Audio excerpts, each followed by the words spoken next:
नमस्ते।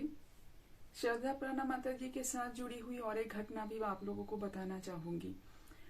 दीक्षा हो जाने के बाद उनको कोई मेडिकल वजह से हॉस्पिटलाइज होना पड़ा था। तो जिस हॉस्पिटल या नर्सिंग होम में वो भर्ती हुए थे वो हमारे घर से ज्यादा दूर नहीं, आधा घंटे की दूरी में था। तो मैं उस समय या तो ग्रेजुएशन कर रही थी या तो यूनिवर्सिटी में थी, तो एग्जैक्टली ध्यान नहीं है। तो मैं उनसे मिलने के लिए घर से गई, अगर मुलाकात हो पाए सोच के। तो जब मैं गई फिर पूछताछ करते करते जाके पहुंची जहाँ पे वो थे। उनके लिए अलग ही कमरा था वहां पे। तो मैं जब अंदर गई तो बहुत स्ट्रॉन्ग दवाइयों के असर से उनका शायद ऑपरेशन कुछ हुआ था, कदाचित वो ऑपरेशन होने के बाद की है, ऐसा कुछ मुझे एग्जैक्टली याद नहीं है।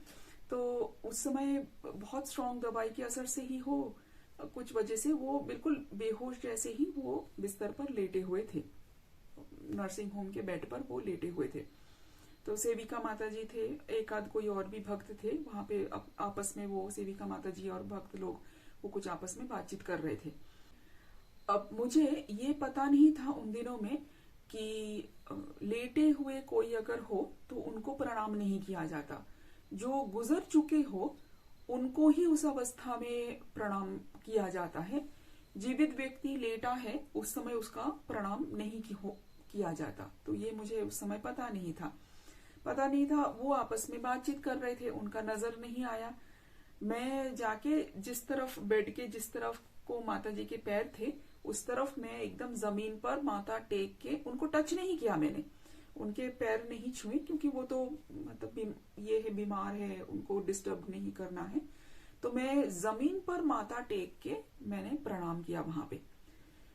तो सेविका माता जी का नजर गया तो तुरंत वो आके फिर, अरे क्या कर रहे हो बेटी, ऐसे नहीं करते, लेटे हुए व्यक्ति को ऐसे प्रणाम नहीं करते करके वो फिर समझाने लगे।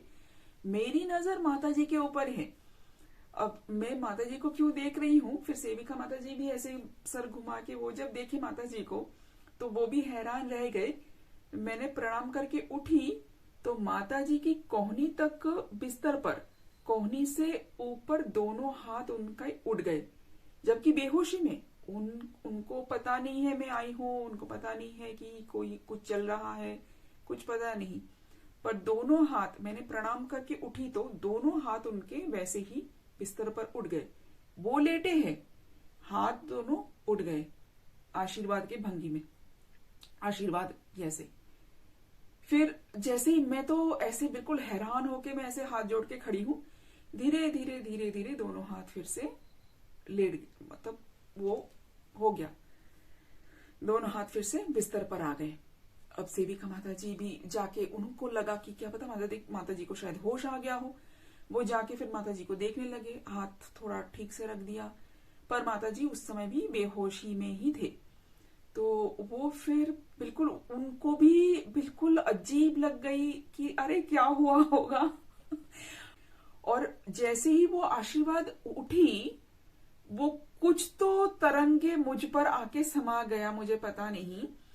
अंदर से इतनी आनंद फिर से मेरी फूट पड़ी कि मैं वहां पे खुद को संभाल नहीं पा रही थी। तो मैं उस सेविका माता जी और लोगों से मैंने तुरंत, मैं अभी चलती हूँ करके वहां से मैं निकल पड़ी वहां से।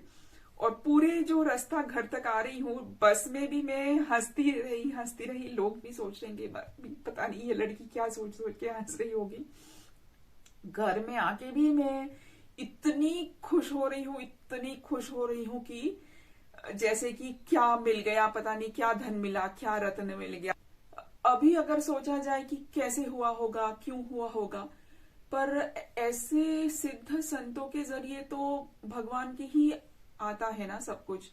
तो जैसे ही मैंने प्रणाम किया, रामकृष्ण देव की ही आशीर्वाद उनके जरिए मुझ तक उसी समय ही वैसे हाथों के जरिए आके समा गया।